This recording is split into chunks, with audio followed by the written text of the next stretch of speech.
ಕರ್ತನಲ್ಲಿ ಪ್ರೀತಿಯುಳ್ಳ ವೀಕ್ಷಕರೇ, ಯೇಸು ಕ್ರಿಸ್ತನ ಸುಮಧುರವಾದ ನಾಮದಲ್ಲಿ ನಿಮ್ಮೆಲ್ಲರಿಗೆ ವಂದನೆಗಳನ್ನು ಸಲ್ಲಿಸುವನಾಗಿದ್ದೇನೆ. ಈ ಯೇಸು ಕ್ರಿಸ್ತನ ಶ್ರಮ ಮರಣದ ಧ್ಯಾನಗಳಲ್ಲಿ ನಾವಿರುವಾಗ ಈ ದಿನಕ್ಕೆ ಧ್ಯಾನಕ್ಕೋಸ್ಕರವಾಗಿ ಕೊಡಲ್ಪಟ್ಟಂತ ಮುಖ್ಯ ಪ್ರಸ್ತಾಪ ಪೇತ್ರನು ಯೇಸುವನ್ನು ಅಲ್ಲಗಳೆದದ್ದು ಎಂಬುದಾಗಿ. ಪೇತ್ರನು ಯೇಸುವನ್ನು ಅಲ್ಲಗಳೆದದ್ದು ಎಂಬುದಾಗಿ ಮತ್ತಾಯನು ಬರೆದ ಸುವಾರ್ತೆ 26ನೇ ಅಧ್ಯಾಯ 73ರಿಂದ 75 ವಚನಗಳವರೆಗೆ ನಾವುಗಳು ಓದುವರಾಗಿದ್ದೇವೆ. ಪೇತ್ರನು ಎಂಬ ಹೆಸರಿನ ಅರ್ಥ ಬಂಡೆ ಎಂಬುದಾಗಿ. ಹಾಗಾಗಿನೇ ಯೇಸು ಕ್ರಿಸ್ತನು ಹೇಳುವಂತ ಮಾತು, ನನ್ನ ಸಭೆಯನ್ನು ಬಂಡೆಯ ಮೇಲೆ ಕಟ್ಟುವೆನು ಎಂಬುದಾಗಿ. ನನ್ನ ಸಭೆಯನ್ನು ಬಂಡೆಯ ಮೇಲೆ ಕಟ್ಟುವೆನು ಎಂಬುದಾಗಿ. ಇವತ್ತು ನಮ್ಮ ಜೀವನದ ಯಾತ್ರೆಯಲ್ಲಿ ಪೇತ್ರನನ್ನ ನೆನೆಸಿಕೊಳ್ಳುವಂಥದ್ದು ಬಹಳ ಪ್ರಾಮುಖ್ಯವಾದಂತ ಸಂಗತಿ ಎಂಬುದಾಗಿ. ಯಾಕೆಂದರೆ ಪೇತ್ರನು ಮೊದಲನೆಯದಾಗಿ ಹೇಳಿದಂತ ಮಾತು ಏನಂತಂದ್ರೆ, ನಾನು ನಿನ್ನನ್ನ ಪ್ರೀತಿಸುವೆನು ಎಂಬುದಾಗಿ. ನಾನು ನಿನ್ನನ್ನ ಪ್ರೀತಿಸುವೆನು ಎಂಬುದಾಗಿ ಹೇಳ್ತಾನೆ. ಅದೇ ರೀತಿಯಲ್ಲಿ ಎರಡನೇದಾಗಿ ಬರುವಾಗ, ನಾನು ಎಲ್ಲರೂ ನಿನ್ನನ್ನ ಕೈಬಿಟ್ಟರು ನಾನು ನಿನ್ನನ್ನು ಕೈಬಿಟ್ಟು ಹೋಗುವುದಿಲ್ಲ ಎಂಬುದಾಗಿ ಹೇಳಿದಂತ ಪೇತ್ರ. ಹಾಗಾಗಿ ಯೇಸು ಸ್ವಾಮಿ ಪೇತ್ರನನ್ನು ಕುರಿತು ಹೇಳ್ತಾರೆ, ನೀನು ನನ್ನನ್ನು ಅರಿಯೆನು ಎಂಬುದಾಗಿ ನನ್ನನ್ನು ಅಲ್ಲಗಳಿತಿ ಎಂಬುದಾಗಿ. ಅದೇ ರೀತಿಯಲ್ಲಿ ಪೇತ್ರನ ಒಂದು ಜೀವಿತದಲ್ಲಿ ನಾವು ಗಮನಿಸುವುದಾದರೆ, ಯಾವಾಗ ಯೇಸು ಕ್ರಿಸ್ತನನ್ನ ಹಿಡಿತಾರೋ ಅಂತ ಸಮಯದಲ್ಲಿ ಪೇತ್ರನು ಕ್ರಿಸ್ತನನ್ನ ಬಿಟ್ಟು ಓಡಿ ಹೋದನು ಎಂಬುದಾಗಿ. ಪೇತ್ರನು ಕ್ರಿಸ್ತನನ್ನು ಬಿಟ್ಟು ಓಡಿ ಹೋದನು ಎಂಬುದಾಗಿ. ಹಾಗಾದರೆ ಒಂದು ಸಾಧಾರಣವಾದಂಥ ಮೀನನ್ನ ಹಿಡಿಯುತ್ತಿರುವಂತ ಪೇತ್ರನನ್ನ, ಬೆಸ್ತನಾಗಿ ತನ್ನ ಕೆಲಸವನ್ನ ಮಾಡ್ತಿರುವಂತ ಪೇತ್ರನನ್ನ ಯೇಸು ಸ್ವಾಮಿ ತನ್ನ ಶಿಷ್ಯರನ್ನಾಗಿ ಆರಿಸಿಕೊಂಡಿರುವಂಥದ್ದನ್ನು ನಾವು ನೋಡ್ತಾ ಇದ್ದೀವಿ. ತನ್ನ ಶಿಷ್ಯರನ್ನಾಗಿ ಆರಿಸಿಕೊಳ್ಳುತ್ತಾನೆ.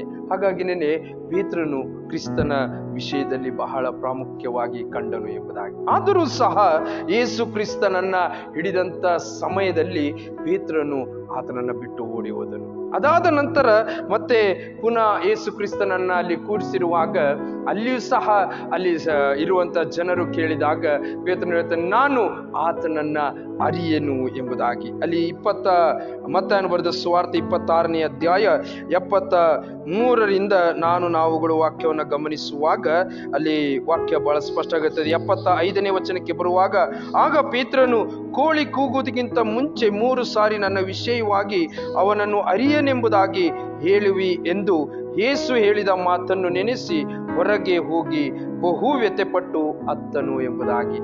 ಯಾವಾಗ 3 ಕೋಳಿ ಕೂಗ್ತದೋ ಆಗ ಪೇತ್ರನಿಗೆ ರಿಯಲೈಸ್ ಆಯ್ತದೆ, ನಾನು ಯೇಸು ಹೇಳಿದ ಹಾಗೆ ಮಾಡಿದೆನು ಎಂಬುದಾಗಿ. ಯೇಸು ಕ್ರಿಸ್ತನು ಹೇಳಿದ ಹಾಗೆ ಮಾಡಿದೆನು ಎಂಬುದಾಗಿ.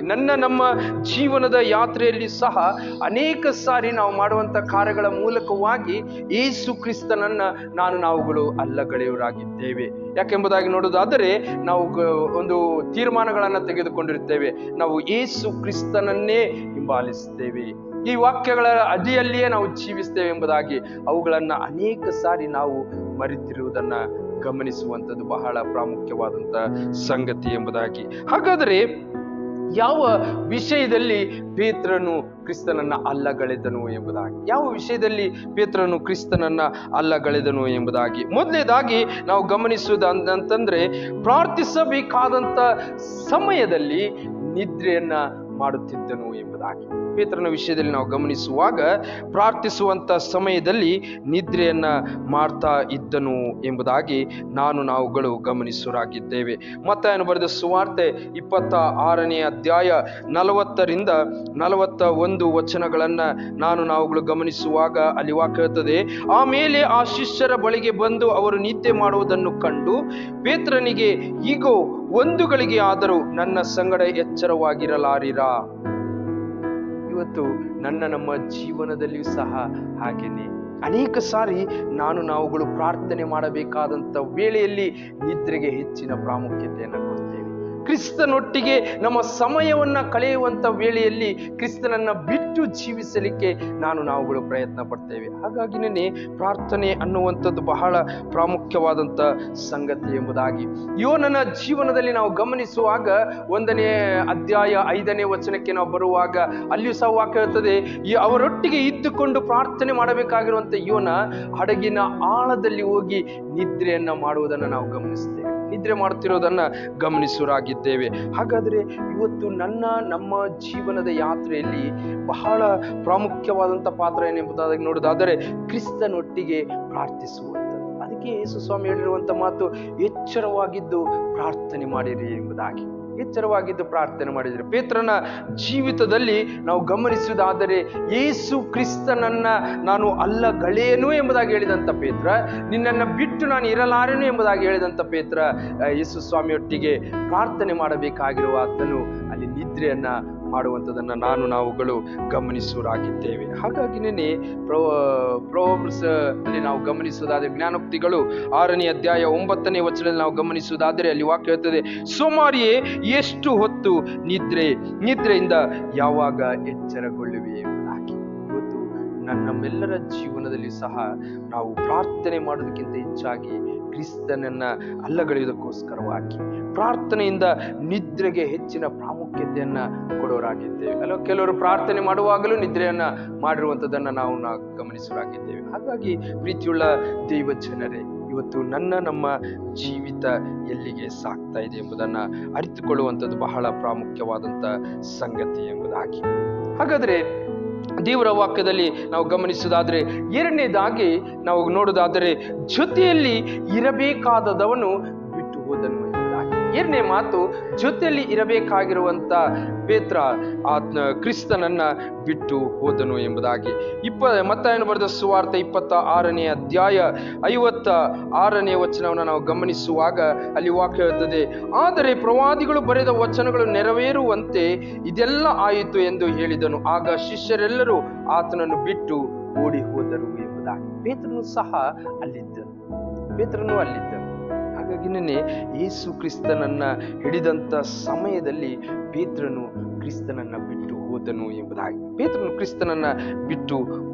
ಎಂಬುದಾಗಿ ನಾವುಗಳು ಗಮನಿಸುವರಾಗಿದ್ದೇವೆ. ತಾವಿದನ್ನು ಬರೆದ 16ನೇ ಕೀರ್ತನೆ 8ನೇ ವಚನಕ್ಕೆ ಬರುವಾಗ ಅಲ್ಲಿ ಒಂದು ಮಾತು ಬಹಳ ಸ್ಪಷ್ಟ ಆಗಿರುತ್ತದೆ, ನಾನು ಯೆಹೋವನನ್ನ ಯಾವಾಗಲೂ ನನ್ನ ಎದುರಿಗೆ ಇಟ್ಟುಕೊಂಡಿದ್ದೇನೆ, ಆದ್ದರಿಂದ ನಾನು ಎಂದಿಗೂ ಕದಲುವುದಿಲ್ಲ ಎಂಬುದಾಗಿ. ಇವತ್ತು ಕದಲಗೊಡಿಸದಂತೆ ನಡೆಸುವ ಆತನು ಕರ್ತನು. ಆತನು ನಮ್ಮನ್ನ ಬಲಪಡಿಸುವಾತನಾಗಿದ್ದಾನೆ. ಆತನು ಎಲ್ಲಿಯೂ ಹೇಳಲಿಲ್ಲ ನಾನು ನಿಮ್ಮನ್ನು ಬಿಟ್ಟು ಹೋಗ್ತೇನೆ ಎಂಬುದಾಗಿ. ಆತನ ವಾಕ್ಯ ಹೇಳ್ತದೆ, ದೇವರ ವಾಕ್ಯ ಬಹಳ ಸುಂದರವಾಗಿ ನಮಗೆ ತಿಳಿಸುವಂತದ್ದಾಗಿದೆ, ಎಲ್ಲರೂ ನಿಮ್ಮನ್ನು ಮರೆತರು ನಾನು ನಿಮ್ಮನ್ನ ಕೈ ಬಿಡುವುದಿಲ್ಲ ಎಂಬುದಾಗಿ. ಅದಕ್ಕೆ ಯೆಶಾಯನ ಪ್ರವಾದನೆ ಗ್ರಂಥ 41ನೇ ಅಧ್ಯಾಯ 10ನೇ ವಚನದಲ್ಲಿ ನಾವು ಗಮನಿಸುವುದಾದರೆ ಅಲ್ಲಿಯೂ ಸಹ ಒಂದು ಸುಂದರವಾದಂತ ಮಾತು ಹೇಳ್ತದೆ, ನಾನು ನಿಮ್ಮ ಸಂಗಡಲೇ ಇರುವೆನು ಎಂಬುದಾಗಿ. ಆತನು ಸದಾಕಾಲ ನಮ್ಮೆಲ್ಲರೊಟ್ಟಿಗೆ ಇರುವಾತನು, ನಮ್ಮನ್ನು ನಡೆಸುವಾತನು, ನಮ್ಮನ್ನು ಬಲಪಡಿಸುವಾತನು ಎಂಬುದಾಗಿ. ಹಾಗಾಗಿ ಇವತ್ತು ಪೇತ್ರನು ಸಹ ಮಾಡಿದ ಹಾಗೆ ನಾವುಗಳು ಮಾಡುವಂಥದ್ದಲ್ಲ. ಕಷ್ಟಗಳು, ಸಮಸ್ಯೆಗಳು ಈ ಲೋಕದ ಯಾತ್ರೆಯಲ್ಲಿ ಬರ್ತವೆ, ಆದರೆ ಈ ಕ್ರಿಸ್ತನು ನಮ್ಮ ಸಂಗಡ ಇರುವಾತನು. ಆತನೊಟ್ಟಿಗೆ ನಾವುಗಳು ಸ್ಥಿರವಾಗಿ ನಿಲ್ಲುವಂಥದ್ದು ಬಹಳ ಪ್ರಾಮುಖ್ಯವಾದಂಥ ಸಂಗತಿ. ಸ್ಥಿರವಾಗಿ ಆತನೊಟ್ಟಿಗೆ ಇರುವಂಥದ್ದು. ಅದಕ್ಕೆ ಯೋಹಾನನು ಬರೆದ ಸುವಾರ್ತೆ 15ನೇ ಅಧ್ಯಾಯದಲ್ಲಿ ಹೇಳ್ತದೆ, ನೀವು ನನ್ನಲ್ಲಿ ನೆಲೆಗೊಂಡಿರಿ ಎಂಬುದಾಗಿ. ಆತನಲ್ಲಿ ನೆಲೆಗೊಂಡಿರುವಾಗ ಕಷ್ಟಗಳಲ್ಲಿ, ಸಮಸ್ಯೆಗಳಲ್ಲಿ ನಾವುಗಳು ಸ್ಥಿರವಾಗಿ ನಿಲ್ಲಲಿಕ್ಕೆ ಸಹಾಯ ಮಾಡುವಂಥದ್ದಾಗಿದೆ.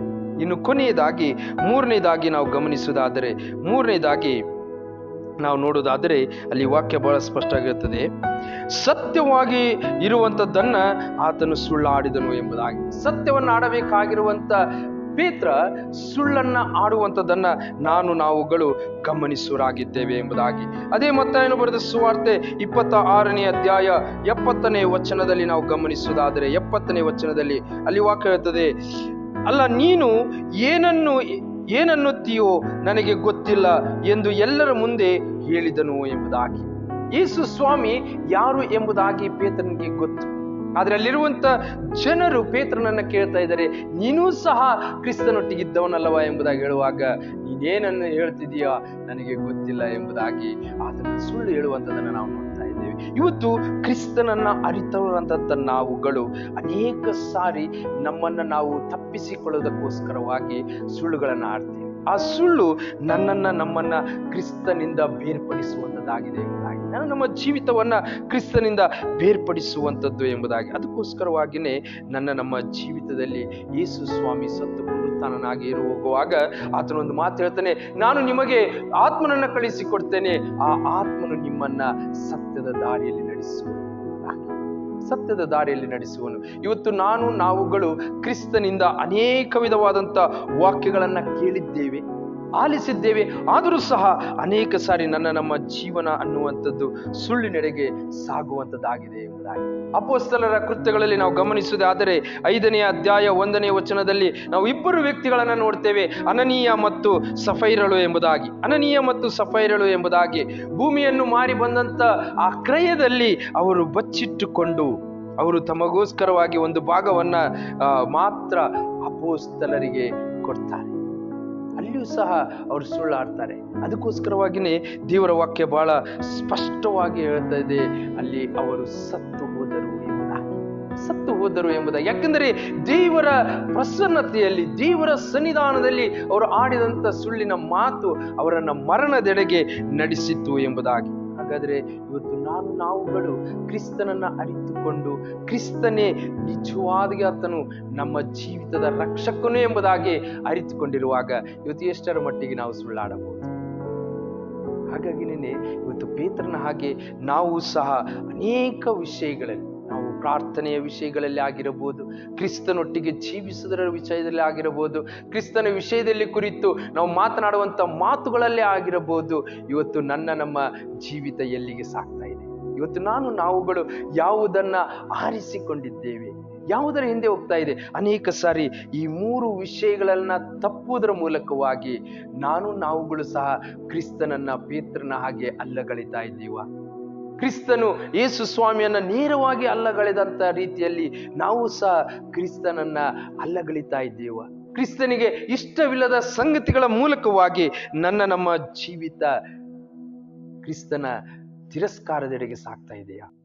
ಹಾಗಾಗಿ ಕರ್ತನಲ್ಲಿ ಪ್ರೀತಿಯುಳ್ಳ ದೇವ ಜನರೇ, ಇವತ್ತು ನಮ್ಮ ಜೀವನದ ಯಾತ್ರೆಯಲ್ಲಿ ನಾವು ಸಹ ಕ್ರಿಸ್ತನೊಟ್ಟಿಗೆ ಇದ್ದುಕೊಂಡು ಕ್ರಿಸ್ತನಲ್ಲಿ ಪ್ರಾರ್ಥಿಸುತ್ತಾ ಕ್ರಿಸ್ತನೊಂದಿಗೆ ಸಾಗುತ್ತಾ ಆತನ ಸತ್ಯದ ನುಡಿಗಳನ್ನ ಈ ಲೋಕಕ್ಕೆ ಪ್ರಸಾರಪಡಿಸೋಣ. ಈ ಲೋಕವನ್ನು ಸಹ ನಾವು ಸತ್ಯದ ಮಾರ್ಗದಲ್ಲಿ ನಡೆಸಲಿಕ್ಕೆ ಪ್ರಯಾಸ ಪಡೋಣ.